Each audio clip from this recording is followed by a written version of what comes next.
Hello दोस्तों, मैं राष्ट्रीय प्रतीक की सीरीज में एक अगला वीडियो लेकर आ गया हूं।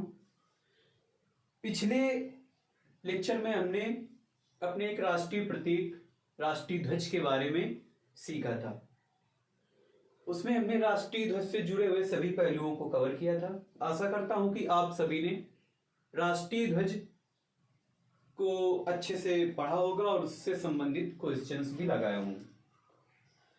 आइए अब अपने अगले राष्ट्रीय प्रतीक की ओर बढ़ते हैं और इसी सीरीज में अगला राष्ट्रीय प्रतीक है, आप सभी लोग हेडिंग डाल लीजिए, राष्ट्रीय चिन्ह।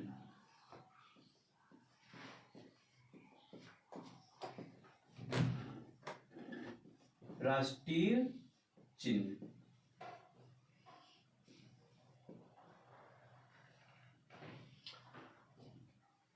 सभी लोगों ने हेडिंग डाली होगी। तो हमारा राष्ट्रीय चिन्ह क्या है? हमारा राष्ट्रीय चिन्ह है सारनाथ स्तंभ का शीर्ष।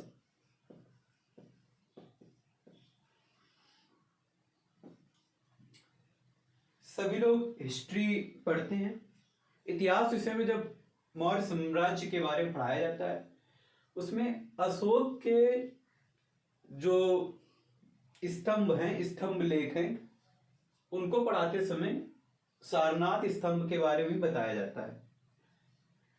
जो सारनाथ स्तंभ है वो कुछ मान लीजिए स्तंभ के आकार का, और उसके ऊपर शीर्ष पे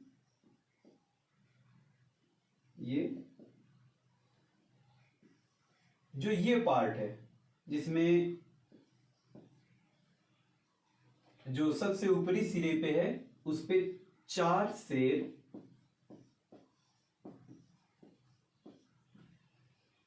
शेर बने हुए हैं, जो कि चारों दिशाओं की ओर मुंह किए हुए हैं। जब हम उसको देखते हैं तो हमें तीन शेर दिखाई देते हैं। सामने से जब देखते हैं तो तीन शेर दिखाई देते हैं और एक शेर पीछे की ओर छिपा होता है।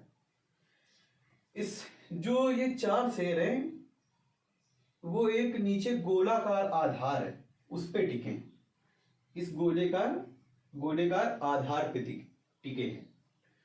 उस गोलेकार जो आधार है उस पे हमें चार जानवरों की आकृति दिखाई देती है।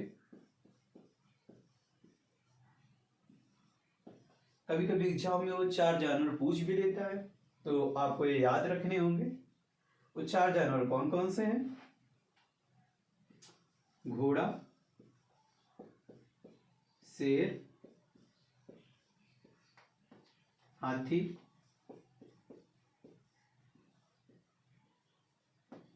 और सांड।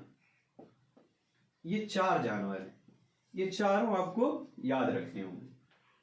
और एक चीज याद और रखिएगा कि जो चार जानवर हैं, हर जानवर के बीच में एक चक्र बना हुआ है। जो चक्र हमारे राष्ट्रीय ध्वज में सफेद पट्टी में गहरे नीले रंग का होता है, वही चक्र यहीं से लिया गया है। तो वो चक्र इन चारों जानवरों के बीच में बना हुआ है।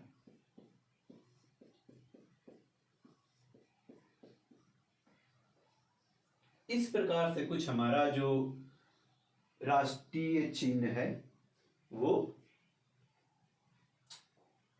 आकृति में दिखता है। और इस राष्ट्रीय प्रतीक जो राष्ट्रीय चिन्ह है हमारा, इसके नीचे सत्यमेव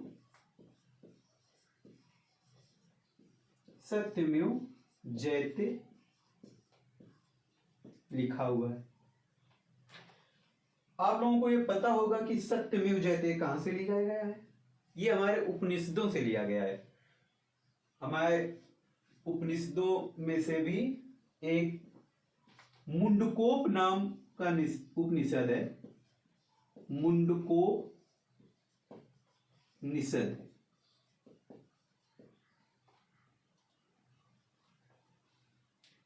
जो हमारे उपनिषद हैं लगभग 108 हमारे उपनिषद हैं, उनमें से 12 से 13 उपनिषद प्रमुख हैं जो आपको पढ़ाए जाते हैं, जैसे कि ईस्केन, कट, प्रश्न, मुंडक, मांडूक्य, बृहदारण्यक, छांदोग्य, श्वेताश्वर, ऐतरेय, तैत्तिरीय, कौशिकी, ये जो 12-13 हैं वो प्रमुख हैं। उनमें मुंडकोपनिषद से सत्यमेव जयते वाक्य लिया गया है। ये भी कभी कभी पेपर में पूछा जाता है कि सत्यमेव जयते वाक्य कहां से लिया गया है, तो लिया गया है मुंडकोपनिषद से। तो इतनी चीज आपको समझ में आ गई होगी। हमारा राष्ट्रीय चिन्ह क्या है? सारनाथ स्तंभ का शीर्ष।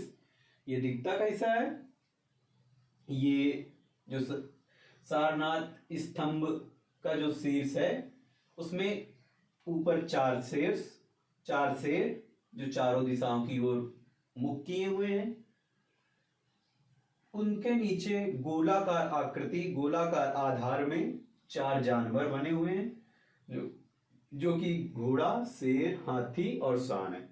इन सभी जानवरों के बीच में एक चक्र बना हुआ है। मैंने बताया था कि इस चक्र का नाम धर्म चक्र, अशोक के धर्म का सूचक धर्म चक्र बने हुए हैं।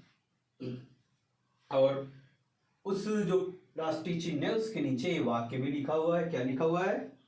सत्यमेव जयते, जो कि मुंडकोपनिषद से लिया गया है। कहां से लिया गया है? मुंडकोपनिषद से। अब बात आती है कि जो हमारा राष्ट्रीय चिन्ह है सारनाथ स्तंभ का शीर्ष, उसे अपनाया कब गया? तो इसे ध्यान रखिएगा कि इसे मैं मेट देता हूं।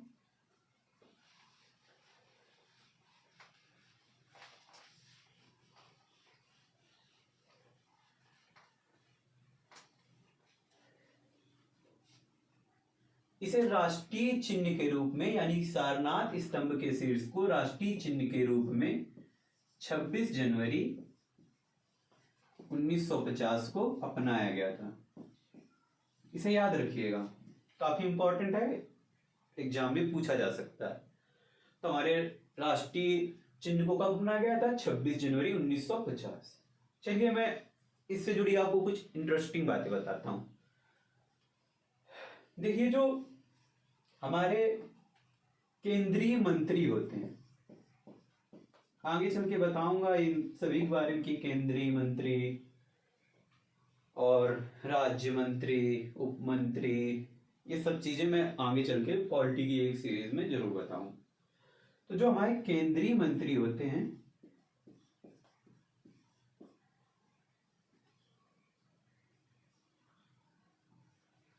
वो इनको जो हमारा राजकीय चिन्ह है इनको प्रयोग करने के अधिकार है।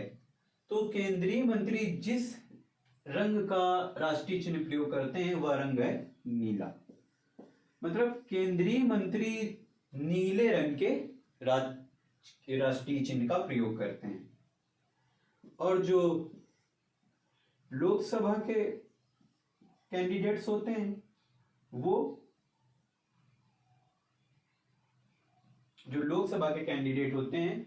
भी एक रंग के राजकीय चिन्ह का प्रयोग करते हैं। और जो राज्यसभा के सदस्य होते हैं, जो राज्यसभा के हमारे कैंडिडेट होते हैं, वो भी एक राजकीय चिन्ह का प्रयोग करते हैं। तो जो राज्यसभा के हमारे सदस्य होते हैं वो प्रयोग करते हैं लाल रंग के राष्ट्रीय चिन्ह का। और जो लोकसभा के सदस्य होते हैं वो प्रयोग करते हैं हरे रंग के राष्ट्रीय चिन्ह का। तो इस प्रकार से ये भी ध्यान रखिएगा, कभी ये पेपर में एग्जाम में आ जाए तो इसे याद रखिएगा और इसका प्रयोग कीजिएगा। तो राष्ट्रीय चिन्ह के बारे में जितनी जानकारी आपको जाननी चाहिए उतनी मैंने आपको बताई। अब आप इसका स्क्रीनशॉट लेना चाहते हैं तो ले लीजिए।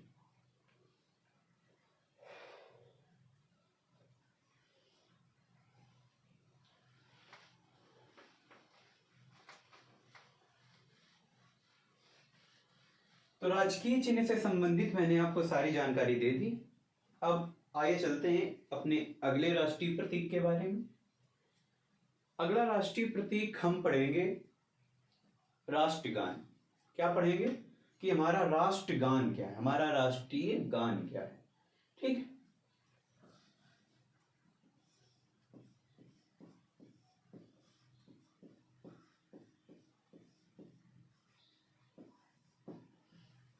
हम अपना अगला राष्ट्रीय प्रतीक पढ़ने जा रहे हैं कि हमारा राष्ट्रगान क्या है। इंग्लिश में इसे कहते हैं नेशनल एंथम। क्या कहते हैं? National anthem. ठीक, तो हमारा राष्ट्रगान क्या है? सभी को पता होगा, बचपन से पढ़ते आ रहे हैं। क्या है? जनगण मन। क्या है? जनगण मन। अब इसे राष्ट्रगान के रूप में अपनाया कब गया था, ये आपको जानने की जरूरत है। तो राष्ट्रगान के रूप में इसे अपनाया गया था 24 जनवरी 1950, जब मतलब हमारा संविधान लागू होना था उससे 2 दिन पहले इसे अपनाया गया था। ठीक, अब इससे बहुत सारी जो कुछ फैक्ट हैं, ये कुछ फैक्चुअल डेटा है, मैं वो आपको बता दे रहा हूं। जैसे जो हमारा राष्ट्रगान है उसको जो उसकी गायन अवधि है, यानी इसे गाने में समय कितना लगता है, तो जो गायन अवधि है वो है 52 सेकंड की। कितने सेकंड की है? 52 सेकंड की। अगर इसका एक संक्षिप्त गायन अवधि भी है कि उसका जो संक्षिप्त संस्करण है किसी का,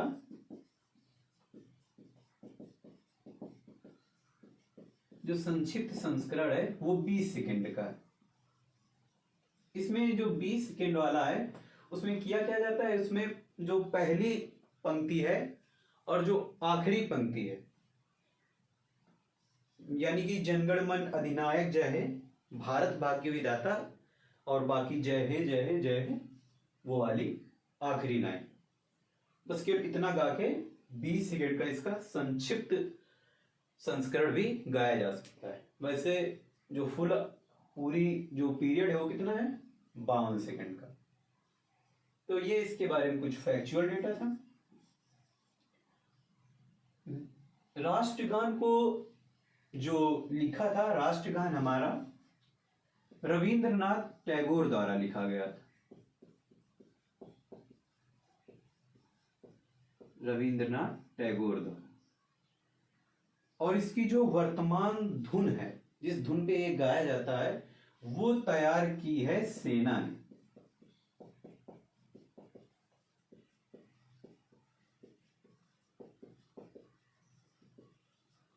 ठीक है, तो इसे लिखा गया था रविन्द्रनाथ टैगोर द्वारा और इसकी धुन किसने तैयार की थी? सेना ने।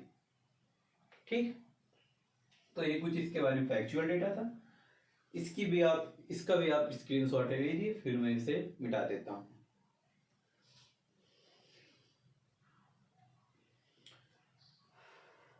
ठीक,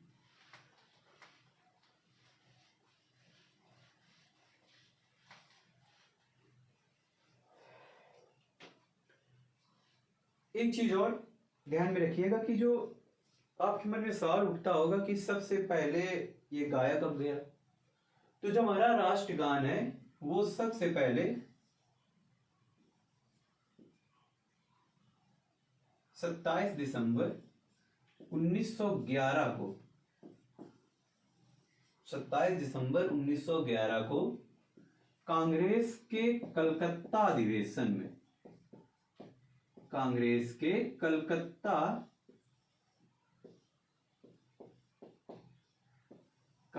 कलकत्ता अधिवेशन में ये गाया गया था और स्वयं रविंद्रनाथ टैगोर द्वारा। सभी किसके द्वारा गाया गया था?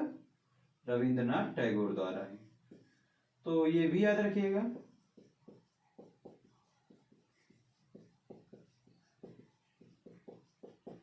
कि जो राष्ट्रगान है हमारा वो सबसे पहले 27 दिसंबर 1911 को कांग्रेस के कलकत्ता अधिवेशन के दौरान गाया गया था।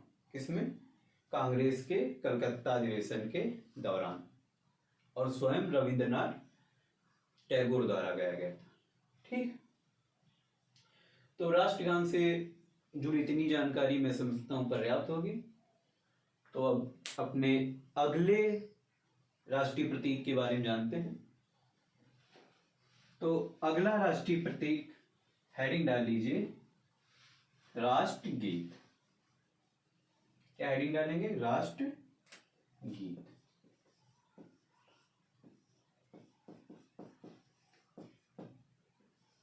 National song, national song. ये भी, इसके बारे में भी आप लोगों को जानकारी होगी। तो जो हमारा राष्ट्रीय गीत है वो क्या है? वंदे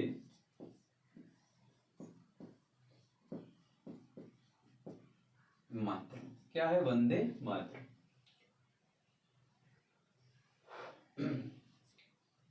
जो लिखा किसने था? बंकिम चंद्र चटर्जी ने।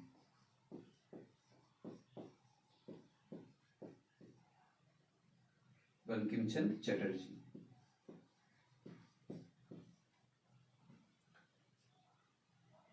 इनकी बहुत, ये गीत लिखने की इनकी बहुत ही इंटरेस्टिंग स्टोरी है। इसकी शुरुआत होती है, ये जो हमारे बंकिम चंद्र चटर्जी हैं, ये पहले जो ब्रिटिशर्स थे उनके अधीन डिप्टी कलेक्टर हुआ करते थे। तो उस समय अंग्रेजों ने जितने भी सरकारी विभाग थे, जितने भी सरकारी कार्यालय थे, उन सभी सरकारी कार्यालयों में एक उनका जो गीत था, ये गॉड सेव द क्वीन, ये हर जगह गाने या बजाने के लिए अनिवार्य कर दिया। तो ये उस समय डिप्टी कलेक्टर थे। इन्हें इस बात का बहुत बुरा लगा। इन्होंने इसके उत्तर में 1876 में वंदे मातरम की रचना की। मतलब जो इन्होंने 1876 में रचना की, किसकी? वंदे मातरम की। और आनंद मठ में 1882 में आनंद मठ में इसे शामिल किया गया। ठीक, अब एक चीज याद रखिएगा, जिस प्रकार हमने ये पढ़ा था कि जो हमारा राष्ट्रीय गान है उसे सबसे पहले 27 दिसंबर 1911 को कांग्रेस के कलकत्ता अधिवेशन में गाया गया था और स्वयं रविंद्रनाथ टैगोर द्वारा गाया गया था। उसी प्रकार जो हमारा राष्ट्रगीत है यानी कि नेशनल सॉन्ग, उसे 1896 में कलकत्ता अधिवेशन, कांग्रेस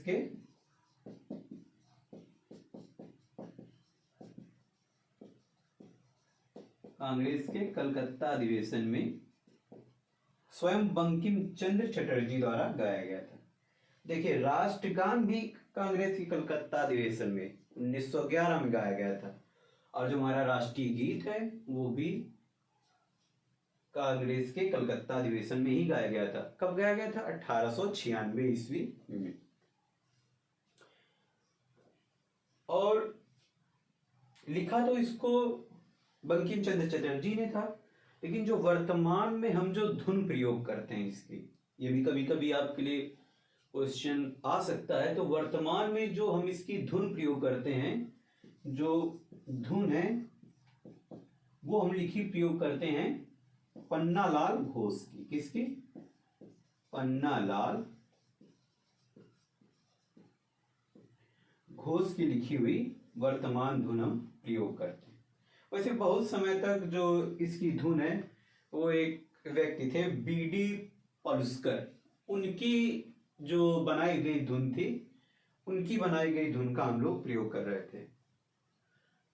जो आप पन्नालाल घोष को तो जानते ही होंगे, ये फेमस हैं वीणा वादन के लिए, लेकिन जो इन्होंने धुन बनाई वंदे मातरम की, तो इन्होंने वो सितार से बनाई थी।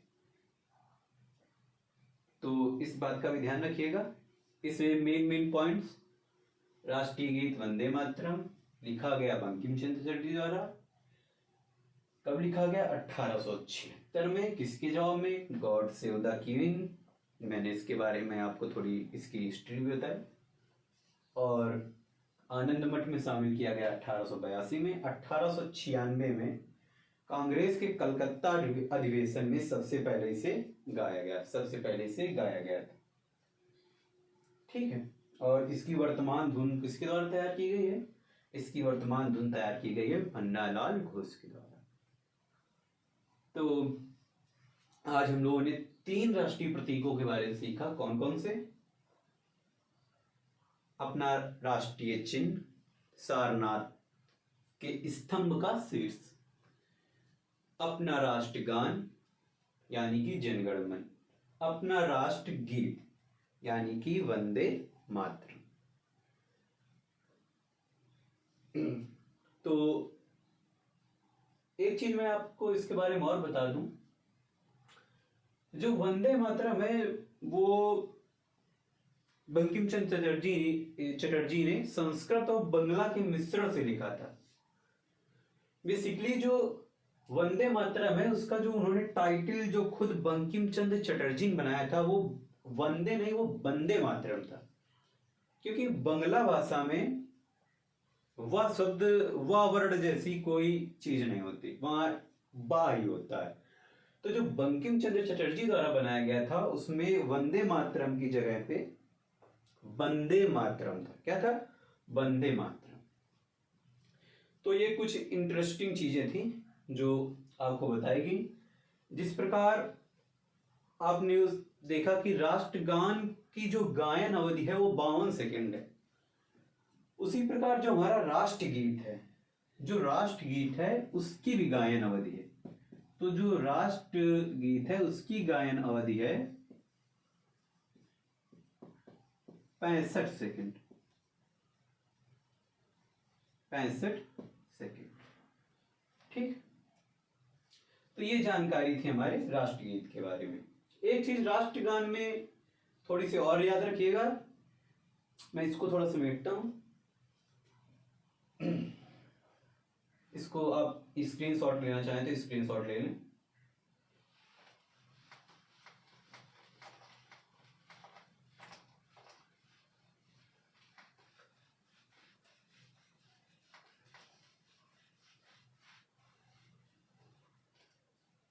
जो हमारा राष्ट्रगान था, ध्यान सुनिए, राष्ट्रगीत की बात नहीं कर रहा हूं मैं, राष्ट्रगान की।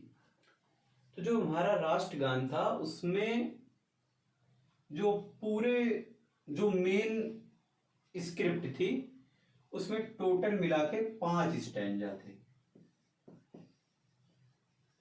यानी कि 5 पद्य थे उसपे। उसमें से जो केवल पहला पद्य है, जो पहला पद है यानी कि जो पहला स्टैंजा है वही शामिल है हमारे राष्ट्रगान के रूप में। तो ये चीज भी थोड़ा सा याद रखिएगा। ठीक है। तो इस प्रकार हमने आज अपने 3 राष्ट्रीय प्रतीक और कंप्लीट किए: राष्ट्रीय चिन्ह, राष्ट्रगान, राष्ट्रगीत। इसी प्रकार से आगे और सभी जितने भी हमारे राष्ट्रीय प्रतीक हैं वो कवर किए जाएंगे। इसको अच्छे से कंप्लीट कीजिए। धन्यवाद। जय हिंद।